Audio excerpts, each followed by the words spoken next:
Yo, what is good, y'all? We back again. We here again.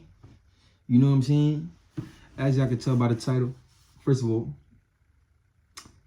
as y'all can tell by the title, like I said, Igoudala gets real about Jordan Poole. First of all, we'd like to shout out JJ Redick's podcast. You know what I'm saying? He definitely paved the way for a lot of athletes and, inspired. I wouldn't say he's the first, but he inspired a lot of athletes and, to just state their opinion and make a podcast, have a podcast, have a platform. Now everybody want to be JJ, But I want to say it like this, man. I like Jordan Poole as a player, I feel like Jordan Poole as a player he's a very exciting player to watch, I know last year in the playoffs wasn't his best, performance, but guys, Jordan Poole does have jewelry now. And I personally thought, if my nigga Ryan watching this, my fucking cousin don't think he a third splash brother, he's fucking ridiculous. But I personally thought he was a third splash brother. But, he, as y'all know, for the basketball fans, he did get shipped off to Washington, bum-ass DC Wizards. Let's see what Igoudala, his former teammate, have to say about him. Just want to thank you guys for watching our channel. Please hit that subscribe button. So the balance you're talking about from the outside is one thing I've always been fascinated by with the Warriors. And specifically, I think it's mostly Steph, Clay, and Draymond, where, you want at times to be like, let's tighten up. But with Steph, you want him the space and the freedom to be creative. Clay, you want him hunting at all times. Draymond does some wild shit on the court, and that's part of his game. And I mean, but not just wild shit in the quarterback and directs the offense. Let's not shit on Dre's name. We know what he does. Stop. He's a quarterback. Chill. It's like fouling people. I'm talking about like he throws some wild passes sometimes, right? Sometimes his rotations, you're like, dude, you're overhelping. What are you doing? But like, he sees something maybe you don't see. So you have to allow those three guys a lot of stuff. I think at times, and this is not a knock on Jordan Poole, I think sometimes at times, like with Jordan, it was like, okay, you can't then come in the game and be doing that stuff, right? And that's not a knock on him, because on most teams, you're like, dude, you're fucking great. We need you to do this role. But at times on your team, it was a nuisance.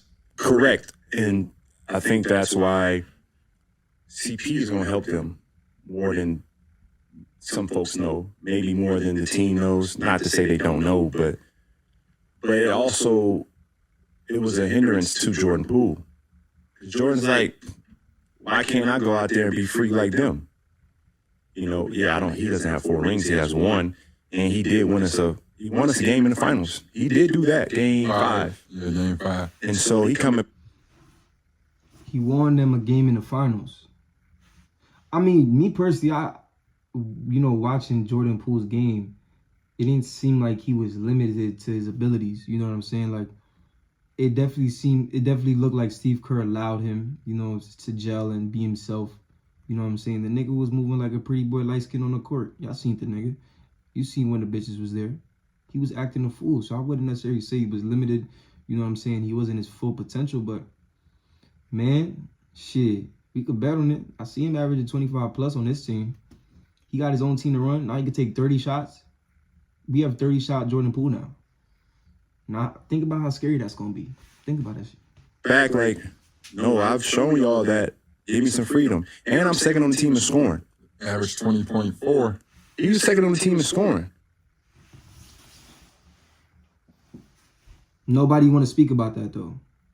Y'all are quick to say, you know what I'm saying, he played no D, he folded, you know what I'm saying? He was the second leading scorer on the best offensive team in the NBA. Let's put that into play. Jordan Poole is like that. He's like that. So why should I be the guy It has to dial it back. Like all those emotions, he's a real human being. So he's like, nah, I'm doing what I do. I've been sacrificing. I don't know. When you bring up Jordan Poole, do you think like part of the culture is kind of like the standard structure? I know like the Warrior stuff is kind of like already cemented clearly how it is, but I know it can't just be me. When y'all hear Evan Turner talking, y'all just want to tell this nigga, please shut the fuck up. And it's not because he's saying bullshit. You know what I'm saying? It's not because he don't know what he's talking about. It's just your voice, brother. Like, I seen a comment on one of somebody post about that nigga voice. Kermit, a frog. That's the closest comparison, if you ask me, bro. Respectfully. sometimes I think culture. I remember I played for a team once. We'd be like 25th in defense, like 18th in assists, like and all these like. Ever turn to that nigga in middle school or that nigga in high school when, you know what I'm saying, like, how do I say it, bro? I'm trying to say it in the best way for y'all to understand me. Like, he that kid in high school that just, he look like he just dick ride the cool kid. I don't know, y'all get what I'm saying? Like, that nigga, bro, Ever Turner look like the one fitted ass nigga, like the, you know what I'm saying? Whatever the cool kids say he agree with, like, you know what I'm saying? Like, come on, I'm not tripping, bro. I'm not tripping. Categories that really matter when we sit there talking about winning.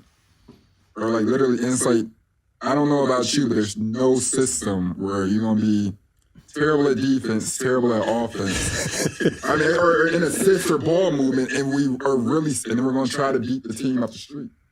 And that's not me saying it off the wild. Like, I thought we overachieved, and those guys did like unbelievable. But when you sit here, it's like that don't add up. So like eventually, when Jordan Poole's coming down, it's like, nah, like if I wasn't good enough, y'all tell me to take a hike. But now I'm doing everything I'm supposed to do, and I won a ring. My job ain't to hit the road. It's to get them boys up out of there. Yeah. This isn't the guy you substitute. It's the ones you don't want to talk about. Yeah. I mean, you're the second leading scorer on that team, bro. That's tough because it's somebody trying to be the leading scorer on that mark. This is true. This is true. And Am I wrong with saying that, JJ? no, I think there's a little bit to unpack there. I'm going to let him unpack the Jordan Poole part. I'll unpack the first part. Yeah, and it was hard for me to try to navigate it because it's, you know how locker rooms, you've been in locker room, and this is on every team. You know, I remember a hilarious conversation in one locker room where on the bench we start saying they playing buddy ball. They only pass it to each other. And somebody on the bench supposed to be with us went and told those guys. And I'm like, damn, you were in on the conversation. And now we having a team meeting. Those two guys are coming at us like, well, you're talking about buddy ball, blah, blah, blah, blah, blah. And then I had one of my guys that didn't play told, like, you know, a guy that he's not in the Hall of Fame yet. He probably will be. He was like, how you gonna get mad at us and talk about you love the coach and you mad at us, but you always talk, you don't want to talk shit about the coach the most. And the guy was like, I should beat your ass. But the guy was right.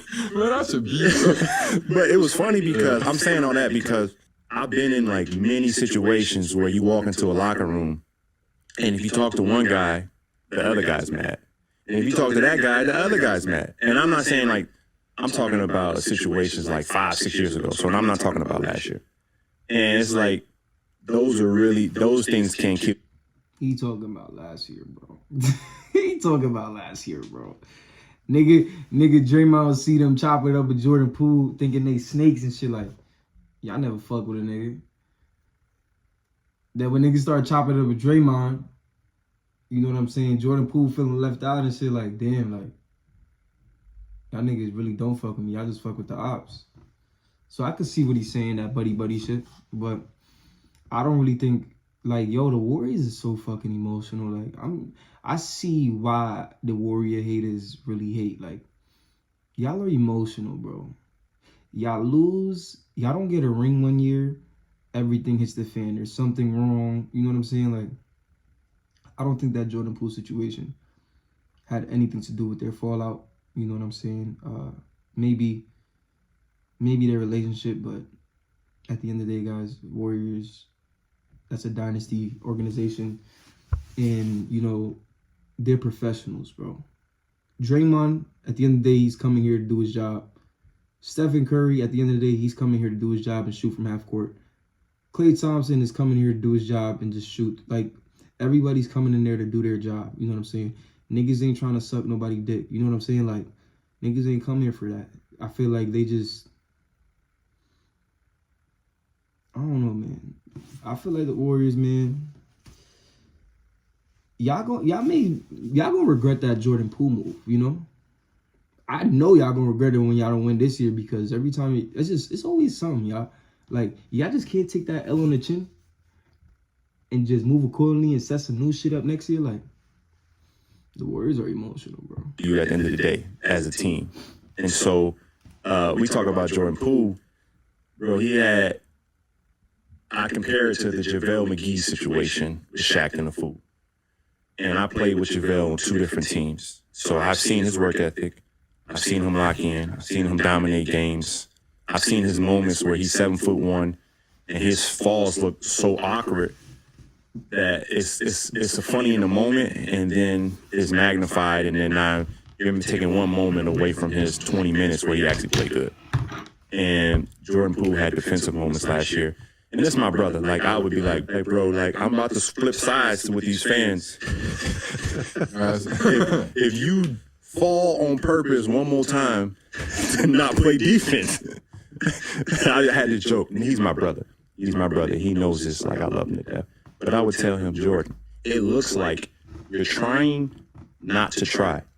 Do you know how much energy it takes to try to not to try? It takes less energy to try. Do you understand what I'm saying? I know exactly what you're saying. And so, I know exactly what you're saying. But then it was, it looked like it could have been a rebel in there. Like, no, man, I'm second on the team in scoring. And you know how we grew up when we first got in the league?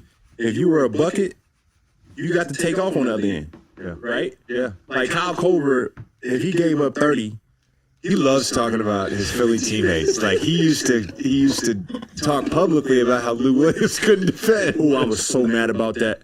Because my comment on Lou was, I don't know anybody that can stand in front of Lou Williams. So it confuses me as to why Lou Williams can't keep anybody in front of him. And it wasn't like a knock. I was like joking because the article was about my defense.